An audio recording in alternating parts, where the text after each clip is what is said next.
من امروز جمعه سحر ساعت 8:00 هیئت ایجادی تلویزیون سوخت با همکاری شعبه کارهای داخلی شعبه اینسپکسیون انداز برای به کوچه به مقصد نبرآمدن رید گذرانده ایستاده‌اند و یک چندین بار که با واسطه تلویزیون سوخت میگیم های نبرو به کوچه مقصد نباشد به کوچه نبرو با خدا نه با محله با فرزندو با دیار یگان خف نه انداز میگم لیکن صدها افسوس که آنها رو در کوچه ها میبینم که امروز به مقصد در کوچه ها میگردند در مرکز که با ترتیب انداخته شده است از پس فرآمدگاه دهه راون از همونجا ماشین هایی که امروز تاکسی زده نه هستند از اونجا گشت رفته ایستادند بنابراین حاضر آنهایی که راه را ویران کرده حرکت راه را ویران کردند همه ماشین ها با میدانچه جریمه‌ای تا تمام شدن کرانتین درآورده میشد یک چیز را از خاطر درآورده نکنید است که همدیاران عزیز پدر و مادران محترم ماشین هایی که امروز با جریمه درآورده میشود تا کشاده شدن کرانتین ماشین رو جواب داده نمیشد و هر روزی که در میدانچه جریمه‌ای شعبه کارهای داخلی اینسپکسیون اتومبیل میستد با هر روزش آنها پول میسپرند بنابراین برای به کیسه‌تان ضرر نرساندن با ماشین فرزندان رو به کوچه برآمدن به مقصد به کوچه نبرآمدن راه نگذارید و هم صحبت من جانشین حاکم ناحیه در همینجا سرور اینسپکسیون انداز در همینجا نشسته است تحت رهبری من شعبه کارهای داخلی من خود شما در کوچه در حرکت هستید امروز آنهایی که ترتیب راه رو ویران میکنند به مقصد به کوچه ها میبرند با واسطه تلویزیون ها های نبرو میگم لیکن هیچ کس اعتبار نداره برآمده ایستادن در این باره فکرتون حقیقتا هم طوری گفته شده من یک چند بار به کوچه نبرید به مقصد کوچه نبرید گفته با واسطه تلویزیون با واسطه رادیو با واسطه همه چیزا خبر داشتیم لیکن فقرای ما این گفته های ما و این قانون و اقا اطاعت نکردند ما یا مجبور شدیم من از سحر با اشکی شهر خودموش کردیم من حکومت خودموش کردی اکنون امروز چهره دیدم و مجبور شدیم چون که سوخچلیک فرید امروز همه کوچه ها آورده رسوندن ما رو همه خیلی نمی همه قشلاقنده اوزق اوقات محصولات همه قشلاقنده قشلاق خوجلی محصولات هست بابا دیدن استوده خلق ما بهانه کرده استودیان اپتی که با اومدن بهانه کرده استودیان مثلا اون یگان چیز خرید با اومده استودیان مثلا لیکن به مقصد برام است یک تا ماشین کرد یک کس یک تا محصولات خریدم هر چه اویله هاشونو گرفته اومده چاق زده برای فرزندو که درسته این البته آگاهی ما و قانون برآوردگی از طرف ازبکستان قانون برآوردگیش اطاعت نکردگی حساب میکنم من همون شخصا امروز البته چهار چند ماشین به میدانچه جریمه درآورده شد حاضر مرکزی استادیون ما استانک نمودش گرفتم امروز مجبور میشم ماشیناشون همونجا برده درآورده موندن وقتنچه درآورده موندن مجبور من چندین روز ها میبینم که بغیر از کار ساختمان شد در همون برای به مقصد نبرآمدن در حرکت هستید چون که امروز کار ساختمان هم در اوج هست لیکن همه به نگاه نکرده از همه پیشتر با تعبیر پرزیدنت سلامتی انسان بوده است من شما هم در به هم سفر بر کشیده که فکرتون چی درباره آنهایی که با کوچه به مقصد میگردن فرمایش ساختمان حکومت موقتی سحرنده تدبیر گذرانسین ساعت 6 لباس هر یک آمادگی ماشین‌ها و ترغیبات تشخیص گذرانده خونهاتون شنتون نبرایتون یگان چیز در کوچه ما برده میتونم و تشکیل کردگی ما گویما مگر خوب میگن بازم گذشته بران یک دام مثلا 8 نیتا آدمی هم زیر کسی اون روز اینور نگرفته جمعه بازار برفته سحرنده جمعه بازار آدم بسیار ماشین ها بسیار بیکور برفته هم تو یه مرتبه چهزه برام برفته دیدن مجبور شدیم واسه هر یک ماشین های دورانده اچکیشلا خودمو گایی ها کتی من نالوگ خودموش کتی هر یک ماشین های گرفته با میدانچه جریمه گرفته بردم مجبور شدیم اکنون در اینجا یک چیز دیگر هست همدیگران من فرید من جانش حاکم نشستن باز تکرار میکنیم با میدانچه جریمه درآوردگی ماشین ها تا تمام شدن کرانتین جواب داده نمیشه در عکس حال به هر یک روز ماشینی که در میدانچه جریمه است پلیس برده میشه همین خیلی طوری البته گفتتون طوری اگر حاضر چوره همون قانون ویران کرده کنن همون به ترتیب شود همون جریمه میدانچه برده موندن تا کرانتین تمام شدن ماشیناشون در همونجا میستن جواب داده نمیشه و jarima hamon belgilangan jarimaga sipirda soni moshina girifta bahona meran akan hozir xalqima gusim bekorchi nashinton tomarqanda ko'rkinton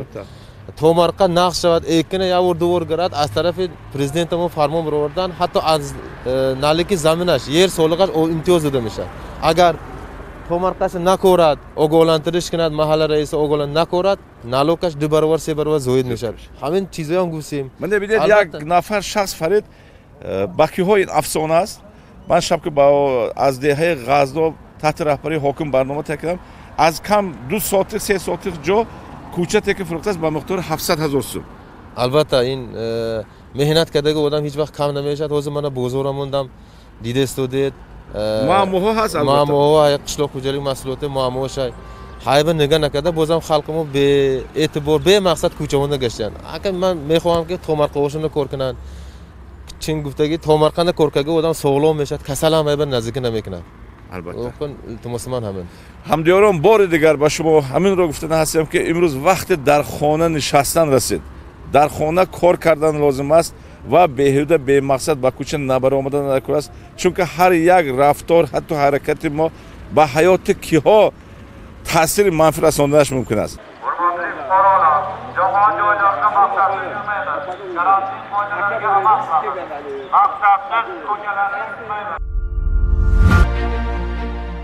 من چون دیده استادی خود سرور شعبه کارهای داخلی به هر یک ماشین هایی که در مرکز گشتن به هر یک آن صحبت کردن حتی من حاکم ناحیه به اینجا تشریف آوردن درباره به مقصد نگشتن من شعبه اینسپکسیون اتومبیل در همینجا صحبت کردن مرحمت فریدون نمایش بداده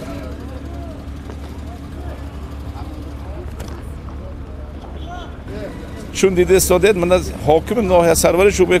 ماشین هایی که به مقصد میگردن با آنها هم صحبت استادیان امروز وقت آمد همدیاران عزیز نبرید به کوچه